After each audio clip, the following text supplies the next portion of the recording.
বন্ধুরা, মসুর ডালের একটি অন্যরকম রেসিপি নিয়ে আজকে চলে আসলাম। আশা করছি তোমাদের ভালো লাগবে। তো দেখো পুরো ভিডিওটা আর আমার সঙ্গে থাকো। বন্ধুরা, মসুর ডালের এই রেসিপিটা একদম অসাধারণ একটি রেসিপি। গরম গরম ভাতের সাথে এই রেসিপিটি হলে আর কিছু লাগে না। তো নমস্কার বন্ধুরা, নিউ রান্না করে তোমাদের সবাইকে স্বাগত। বন্ধুরা, মসুর ডালের এই রেসিপিটি বানানোর জন্য প্রথমে নিয়ে নিলাম পরিমাণ মতো মসুরি ডাল। ভালো করে ডালটাকে আমি ধুয়ে রেখেছিলাম আগে থেকে। আর এখন এর মধ্যে দিয়ে দেব হচ্ছে গোটা কয়েক কাঁচা লঙ্কা, তার মধ্যে দিব গোটা কয়েক রসুন, দেব হচ্ছে আলু, ছোট ছোট সাইজের আলু, তাই আমি দুটো আলু দিলাম, বড় হলে একটিও দিতে পারো। আর এর মধ্যে দিলাম 2-3টে হচ্ছে টমেটো। দিয়ে এই সমস্ত কিছু আমি একটুখানি দিয়ে দেব হচ্ছে সর্ষের তেল দিয়ে এই সমস্ত কিছু ভালো করে আমি মেখে নেব। তো চলো এই সমস্ত কিছু খুব ভালো করে মেখে নেব।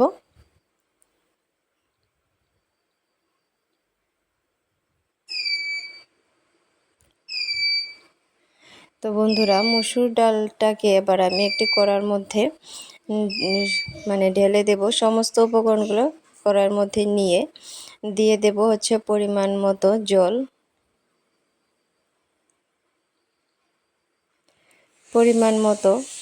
দিয়ে দেব, দিয়ে ঢাকা দিয়ে আমি খুব ভালো করে সিদ্ধ করে নেব। আর দিয়ে দেব হচ্ছে পরিমাণ মতো লবণ, দিয়ে খুব ভালো করে আমি এটাকে সিদ্ধ করে নেব এবং জলটা যাতে শুকিয়ে যায় সেরকমভাবেই সিদ্ধটা করব। তো দেখো বন্ধুরা, আমার জলটা কিন্তু শুকিয়ে গেছে, তারপরেও একটুখানি ভিজা ভিজা আছে। তো আমি আর একটুখানি জলটাকে শুকিয়ে নেব। তো দেখো বন্ধুরা, মানে মসুর ডালটা খুব ভালো করে সেদ্ধ হয়ে গেছে, পুরো জলটাও শুকিয়ে গেছে।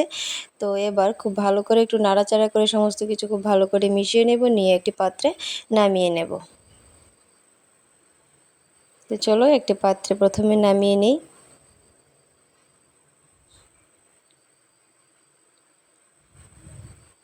তো এবার আরেকটি কড়া বসিয়ে এর মধ্যে দিয়ে দেব হচ্ছে বেশ খানিকটা সর্ষের তেল। সর্ষের তেল দেওয়ার পর তার মধ্যে দিয়ে দেব হচ্ছে গোটা কয়েকটা শুকনো লঙ্কা, দিয়ে খুব ভালো করে আমি একটু লাল লাল করে ভাজি করে নেব, নিয়ে শুকনো লঙ্কাটাকে নামিয়ে নেব। নিয়ে এই তেলে দিয়ে দেব হচ্ছে বেশ খানিকটা পেঁয়াজ কুচি। তো আমি এখানে দুটো পেঁয়াজ নিয়েছি। আর ছোট ছোট পেঁয়াজ বলে দুটো পেঁয়াজ নিয়েছি, বড় সাইজের হলে একটি পেঁয়াজও দিতে পারো। গোটা কয়েক রসুন দিয়ে দিলাম, দিয়ে দেবো সামান্যখানি একটুখানি লবণ, যাতে পেঁয়াজটার মধ্যে লবণটা মানে হয়। তো সেই অনুযায়ী দিয়ে আবার ভালো করে নাড়াচাড়া করে আমি পেঁয়াজটাকে হালকা ব্রাউন কালার করে ভাজি করে নেব। তো পেঁয়াজটা আমার ভাজি হয়ে গেছে, এবার নামিয়ে নেব।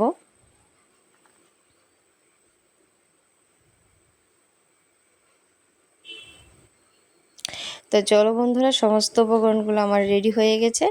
তো এবার শুকনো লঙ্কাটার মধ্যে একটুখানি লবণ দিয়ে লঙ্কাটা ভালো করে গুঁড়ো করে নেব। নিয়ে এই সমস্ত উপকরণগুলো খুব ভালো করে মেখে নেব। তো বন্ধুরা, একটুখানি আমি ঠান্ডা করে নিলাম, এটা খুব গরম ছিল তাই হাত দিতে পারছিলাম না। একটুখানি ঠান্ডা করে নিলাম এবং খুব ভালো করে এবার সমস্ত কিছু খুব ভালো করে মেখে নেব। বন্ধুরা, এই ভর্তাটা, মসুর ডালের এই ভর্তাটা অসম্ভব হয় খেতে। গরম গরম ভাতের সাথে এই মসুর ডালের যদি ভর্তাটা থাকে আর কিছু লাগে না।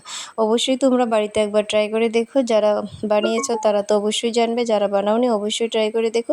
ভীষণ ভালো লাগে কিন্তু খেতে এই মসুর ডালের ভর্তাটা। তো আজকে আমার এই রেসিপিটা তোমাদের কেমন লাগলো অবশ্যই কিন্তু কমেন্ট করে জানিও। ভালো লেগে থাকলে লাইক কমেন্ট শেয়ার করে দিয়ে চ্যানেলটিকে সাবস্ক্রাইব করার অনুরোধ রইল। তো দেখা হচ্ছে অন্য আরেকদিন অন্য আরেকটি ভিডিওর সাথে। ধন্যবাদ।